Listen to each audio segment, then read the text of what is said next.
সহশিক্ষা। মেয়েদের জন্য যথেষ্ট সংখ্যক পৃথক স্কুল কলেজ খুলতে পারা যাচ্ছে না।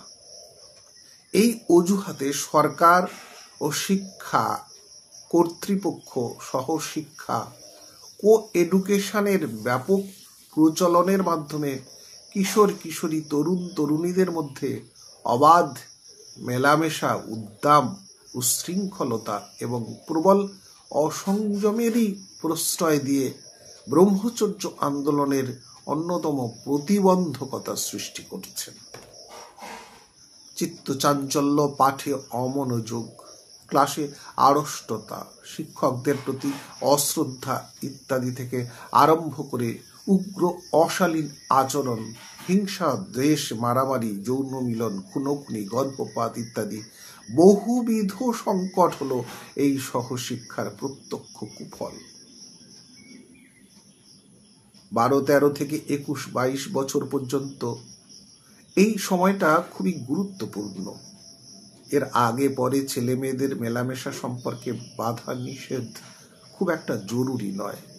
বস্তুত পাশ্চাত্যে যেখান থেকে এই সহশিক্ষার আমদানি ঘটেছে, সেখানেই এ নিয়ে অনেক সমীক্ষা ও গবেষণা চালিয়ে যে সিদ্ধান্ত পাওয়া গেছে, প্রখ্যাত ভারততত্ত্ববিদ ডক্টর ভগবান দাসের নিম্নোক্ত উক্তিটিতে সেটিরই স্পষ্ট উল্লেখ আমরা পাই।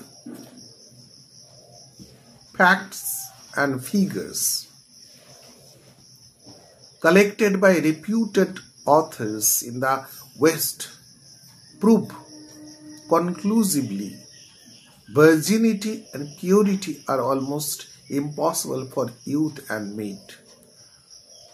অনুবাদ: পাশ্চাত্যের সুপ্রসিদ্ধ লেখকদের সংগৃহীত তথ্য ও পরিসংখ্যান থেকে এটি নিঃসন্দেহে প্রমাণিত, সহশিক্ষার ফলে তরুণ তরুণীদের মধ্যে প্রাক বিবাহ কৌমার্য এবং পবিত্রতা প্রায় অসম্ভব।